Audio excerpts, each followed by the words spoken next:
This is the scrubber tool. Now, the scrubber tool will pretty much allow you to preview a certain section of, um, you know, the session or whatever you got highlighted. Now, what some people like to do, you know what I mean? Just a little trick, you know what I'm saying? Some people like to actually record this.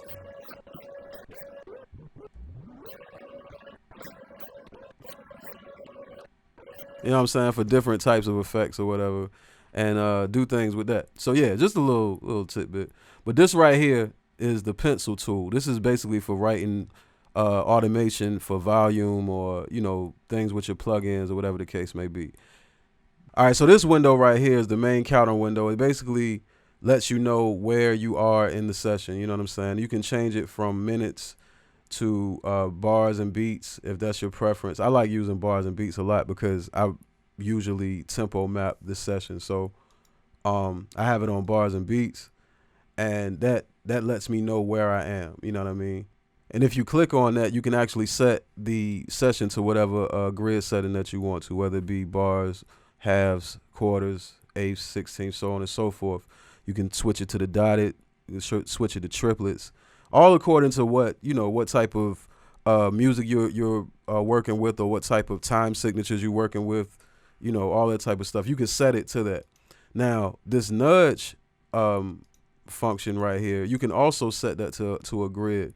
Now, one thing that I like to do, because again, I'm dealing with the session being tempo map, but I'm also dealing with live instrumentation, whether it be an actual instrument or a voice. You know what I mean? So I'll have it on samples, and what I do is I'll highlight the piece that I'm trying to fix, and I'll set the nudge for 100 in samples, and that'll allow me, if I hit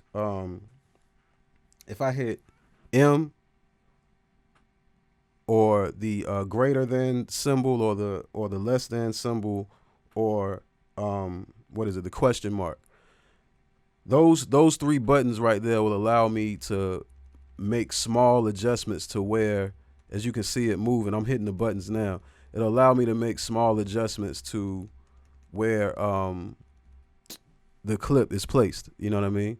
So that's that. And right here, we got the stop, play, record. If you right click on play and record, um, it'll give you certain couple of options. Like you can have it set up to loop, and you can have it set up for dynamic transport. And with the record, you can do destructive recording, you can do loop recording, you can do normal recording. I usually have it on punch because I like to just be able to hit the button. You know what I mean? Like soon as if I'm like playing something, or if I'm adding something to a beat, or if I'm adding something to a session, I like to just be able to go on the fly, just boom. I don't want to have to set anything up. I just hit 3, or I hit what is it? F12. Yeah, I hit 3, or I hit F12, and boom, in there. So the next thing up here, obviously you got the rewind and the fast forward and stuff like that. But the other thing that we got up here is the count off. Now, the count off is dope for when you are making beats in Pro Tools. Check out my video about making beats in Pro Tools. You know what I'm saying? That's definitely something that you want to have set up for when you're doing that. You can also change the time signature here. You know what I mean? And you can do that by clicking this guy right here, this conductor icon, and it'll allow you to change those parameters. So I can set it to snap to bars. I can set it so the count off is how I want it to be. I can set it so it'll count off for 2 bars before it'll actually start recording. Different stuff that I can do in here. I can change the tempo of the session. This right here is the metronome, the actual metronome enabler. And this right here is the wait for a note. You know what I mean? Like it'll actually it won't start doing anything until you hit one of the notes. And this conductor symbol is basically for the grid. You know what I mean? If it'll allow you to like pretty much lock the session to what it's gonna be. So yeah. Oh, and you got the meter right here too. You know what I'm saying? It's just a basic meter. Yeah.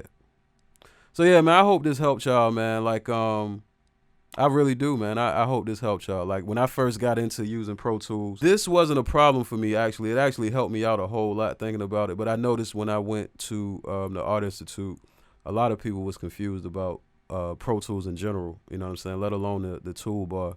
But the toolbar is your friend, man. It helps you navigate through a lot of things in Pro Tools, man. So yeah, this your man Frank Dutch, man. I hope this video helped y'all, man. Y'all be cool how y'all be cool, man. Peace.